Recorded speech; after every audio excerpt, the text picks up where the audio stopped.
نائب ما بنشوفوش غير من وقت الانتخابات لوقت الانتخابات. كل فرد في الدايرة يكون هو نايب دايرة. عزبة الهجالة وعزبة المسلمين ولا لا؟ طبعا دول الفئة اللي احنا لازم نهتم بيهم. كلها شجر فجأة حصل تجريف.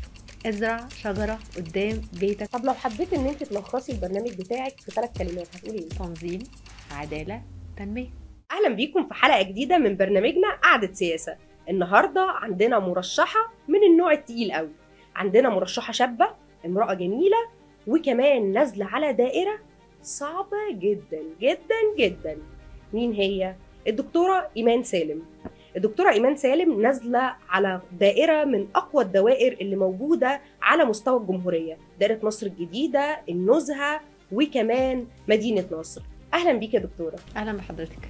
قبل ما نبدأ ونتكلم في أي حاجة حابين نعرف من حضرتك أنت مين؟ انا دكتورة ايمان سالم. كبرت وتربيت في احياء مدينة نصر ومصر الجديدة. دخلت كلية العلوم وتخرجت من قسم الكيمياء سنة 2009. طول عمري بحب الابتكار والعلم، وده خلاني أواصل إن أنا أحصل على ماجستير في النانو تكنولوجي في 2018، وحاليا باحث دكتوراه برضو في مجال النانو تكنولوجي جامعة عين شمس. على المجال الآخر إن أنا فضلت أتدرب في كل الوظائف لحد ما وصلت إن أنا أعمل شركتي الخاصة. أنا أمنيتي إن احنا نصنع التغيير، إن احنا نبث الأمل. لو أنا ارتضيت بالأمر الواقع، إمتى هيبتدي التغيير؟ الدراسة والكلية علمتني إن كل تجربة عبارة عن فكرة صغيرة جدا لازم أفضل وراها. إيه المشكلة إن أنا أفشل مرة واتنين وألف؟ ما نيوتن فشل 1000 مرة، والعلماء كلهم بيفشلوا، وفي الآخر إيه؟ ده بيمنعنا إن احنا نكمل؟ لأ، ده دورنا كنائب. مهما تعثرنا في الطريق ومهما واجهنا من صعوبات لازم نفضل مكملين بالأمل وبالانتماء عشان مصرنا الحلوة تفضل أعظم بلد في التاريخ. يعني أنا قلت من الأول إن من العيار التقيل لسبب بسيط، عشان خاطر أنت متخصصة في النانو تكنولوجي. وفكرة التخصص في النانو تكنولوجي يعني إحنا بنتكلم في أدق التفاصيل. فبما إننا عندنا مرشحة في دايرة من الدوائر القوية، فلازم يبقى عندها تفاصيل كتيرة جدا. عشان كده إحنا حابين بقى نعرف منك كل التفاصيل. بس قبلها قولي لي، أنت نازلة فردي ولا قايمة ونازلة تبع حزبية؟ أنا نازلة فردي تبع حزب المؤتمر. بالنسبة لي حزب المؤتمر بيدعم الرؤية الخاصة بيا اللي هي تمكين المرأة والشباب. نادرا لما حد بيهتم بالفئتين دول، فأنا بالنسبة لي حزب المؤتمر حزب داعم جدا، داعم للرؤية اللي أنا مؤمنة جدا بيها بقيادة الرهبان عمر المختار سميدة. وأنا أمانة الاتصال السياسي بحزب المؤتمر بأمانة القاهرة بقيادة القبطان محمود جبر. بصراحة بيقدموا لي كل الدعم، وهم من اسباب ترشحي حاليا للمنطقه الخاصه بيا. الدايره بتاعتك زي ما قلت ان هي من اقوى الدوائر اللي موجوده على مستوى الجمهوريه، والمشكله فيها كمان ان انت ما تقدريش تصنفيها. يعني لا احنا نقول ان هي دائره شعبيه، ولا نقدر نقول ان هي دائره كلها مثقفين.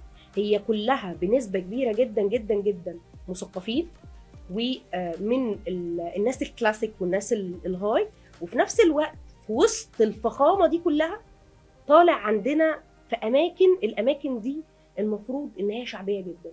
عندك عزبه المسلمين وعندك عزبه الهجانه. برنامجك بقى موجه لمين بالظبط؟ بيخاطب الفئتين. احنا ما ينفعش نبدي فئه على فئه اخرى. احلى حاجه في المناطق اللي انا نازله عنها مصر الجديده ومدينه نصر والنزهه ان هي بتجمع بين الرقي والثقافه والتاريخ، وفي نفس الوقت بين الناس المكافحه اللي تعبانه جدا في حياتها. فدول لهم نصيبهم في الاهتمام ودول لهم نصيبهم في الاهتمام. فانا عليا طول الوقت ان انا اوفر ظروف مناسبه تجمع بين الطبقات كلها. لازم نقدم الخدمات بصوره عادله لكل الفئات اللي انا بتكلم عنها. انا مش نائب منطقه، انا نائب فرد في اهل المنطقه، كلهم ملزمين مني. انا لازم طول الوقت اكون وسطهم واسمع مشاكلهم واكون متواجده معاهم.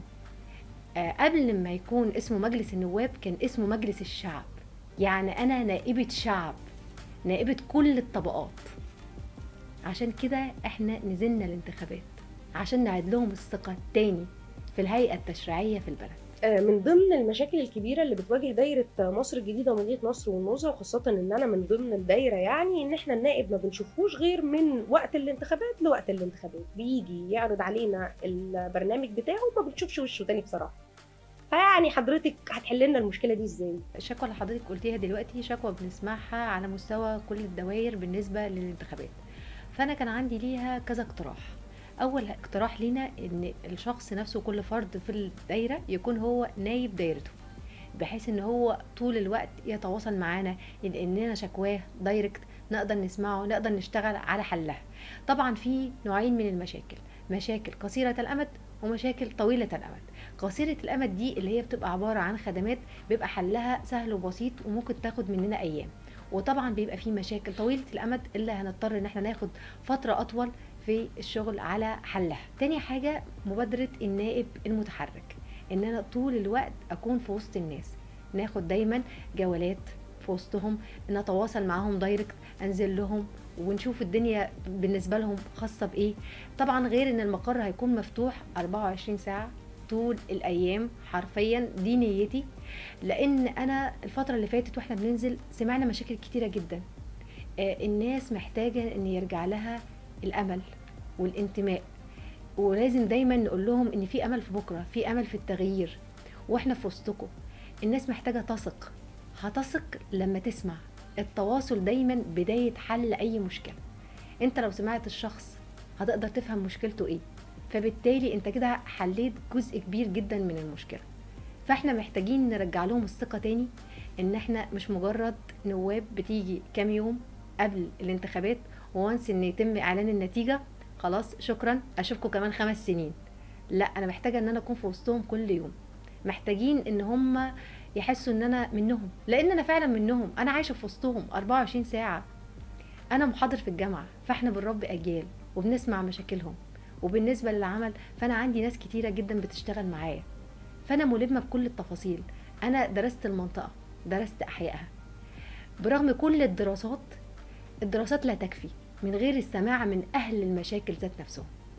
فبالتالي انا محتاجاهم ان هم يكونوا جنبي وانا في وسطهم طول الوقت، لان احنا الاتنين بنكمل بعض، انا وهم بنكمل بعض. عظيم جدا جدا يعني، وحاجه بصراحه هايله، اول مره اسمعها من مرشح او من نائب ان شاء الله يعني. ونتمنى ان انت ان شاء الله باذن الله لما تكسبي تنفذي الوعود دي، وهنعتبرها وعود قدام الجمهور. اكيد طبعا، لان انا اتمنى ان حد ينفذ لي الوعود دي. فانا بالتالي نفسي اكون في موقع ان انا كمان اقدر انفذها لكل الناس اللي بحبهم وكل الناس اللي انا هعرفهم الفتره الجايه كلها. طب قولي لي بقى، انت قلتي دلوقتي ان انت درستي كل مشاكل الدايره، ويمكن انا حاسه ان انت ملمه ببعض المشكلات اصلا كمان اللي في الدوائر الاخرى. ايه المشكلات اللي انت درستيها في المنطقه وشايفاها ان هي مهمه؟ مشكله البائع الجائلين. طبعا احنا عشان عندنا فئات مختلفه، فاحنا محتاجين ان احنا نحافظ على الرقي والتاريخ، وفي نفس الوقت محتاجين نسيب الناس دي لانها بتكافح من اجل اكل عيشها زي ما احنا كلنا حاسين بيهم. لان احنا كلنا في مرحله ما في حياتنا اتعرضنا ان احنا كنا بنبني، فاحنا عارفين يعني ايه معنى البنى من الصفر، وانا اكتر واحده حاسه المفهوم ده بالنسبه لي. فاحنا عشان نحل المشكله دي، ما يعني كما اقترح السيد الرئيس قبل كده ان احنا كنا ننقلهم لارض فاضيه، ده بالنسبه للمنطقه هيكون اقتراح صعب تطبيقه شويه. فاحنا ممكن نلاقي حل بديل، ان احنا نحدد لهم عدد بلاطات معينه في سيستم معين بحيث ان الكل يلتزم بيه كده. في نفس الوقت سيبناهم ياكلوا عيش، وفي نفس الوقت حافظنا على الرقي ومنعنا الزحمه المستمر. والمشروع عندي جاهز وقابل للتنفيذ، وان شاء الله هنتواصل مع الحي لما ان شاء الله نتوفق وننفذه على ارض الواقع. كان برضو في مشكله عملت قلق وقلق كبير كمان خاصه في مصر الجديده، او مشكلتين. مشكله التشجير، اللي طبعا مصر الجديده كانت كلها شجر، فجاه حصل تجريف فيه. والمشكله الثانيه كانت ليها علاقه بالتراث، وخاصه ان مصر الجديده يعني هي حي تراثي وتاريخي، والتاريخ موجود في كل جدرانه.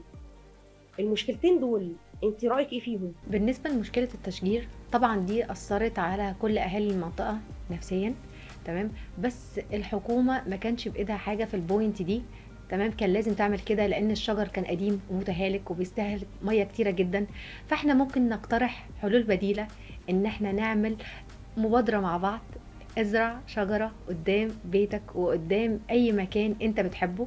كلنا نعمل المبادرة دي على اعداد كبيرة جدا، فبالتالي ان احنا هنعيد رونق مصر الجديدة ومدينة نصر زي زمان. بالنسبة لموضوع الحتة التراثية، احنا محتاجين نطبق قانون الحفاظ على الاماكن التراثية بقوة، لان احنا نتيجة زحمة الحياة في ظروف كتيرة جدا وعوامل تآكل.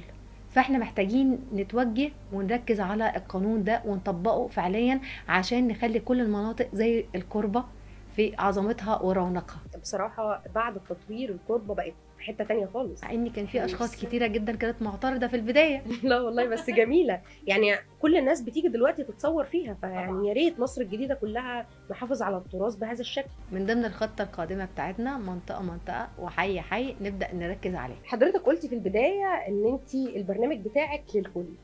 طيب انا بقى عايزه اسال واطلع لقيمه شويه كده معاكي واقول لك الحته بقى او حته البرنامج بتاعتك تناولت عزبه الهجانه وعزبه المسلمين ولا لا؟ وازاي؟ هتقدمي لهم ايه؟ الناس دي طلع عينها يعني من ازل الازل، فحضرتك هتقدمي لهم ايه؟ طبعا دول الفئة اللي احنا لازم نهتم بيهم، لان هم فئة حرفيا بيعانوا على كل المستويات.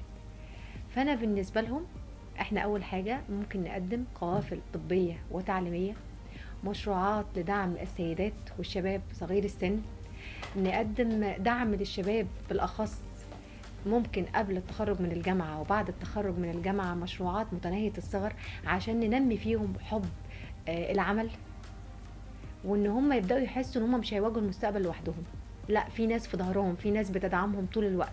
طبعا دي ملفات لازم نشتغل عليها من دلوقتي، لان دي ملفات هتاخد مننا وقت شوية ومجهود.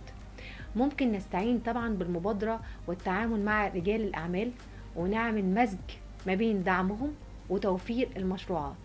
ممكن نقترح على الدولة تقديم جزء من الوظائف جنب العاصمة الإدارية لدعم الشباب اللي لسه متخرج من الجامعة، ممكن بنسبة بسيطة جدا، تمام، عشان برضو ما نضغطش على الدولة، وفي نفس الوقت نشارك طول الوقت. عايزين نحسس الشباب اللي احنا بجد بنهتم بيهم، الشباب والمرأة بالذات في المناطق دي مطحونين جدا جدا جدا، وهم دول من أولى الفئات بالاهتمام والرعاية الخاصة بينا. محتاجين نسرع مبادرة حياة كريمة اللي اتطبقت على الصعيد وفي حي الأسمرات هنا على عزبة الهجانة وعزبة المسلمين. فاحنا هنطالب السيد الرئيس يسرع العملية دي مع المسؤولين التنفيذيين عن هذه المبادرة. دكتورة إيمان، بصراحة يعني انت النهارده جاية بأفكار كلها بره الصندوق، ويمكن روح الشباب هي اللي مسيطرة على القعدة النهارده بتاعتنا. لكن أنا يعني خليني أبقى محامي الشيطان واعمل بقى زي ما الناس هتطلع تقول يا عم دي نائبه جايه فاكره نفسها ان هي نازله محليات، دي عماله تتكلم عن خدمات ما جابتش سيره التشريع.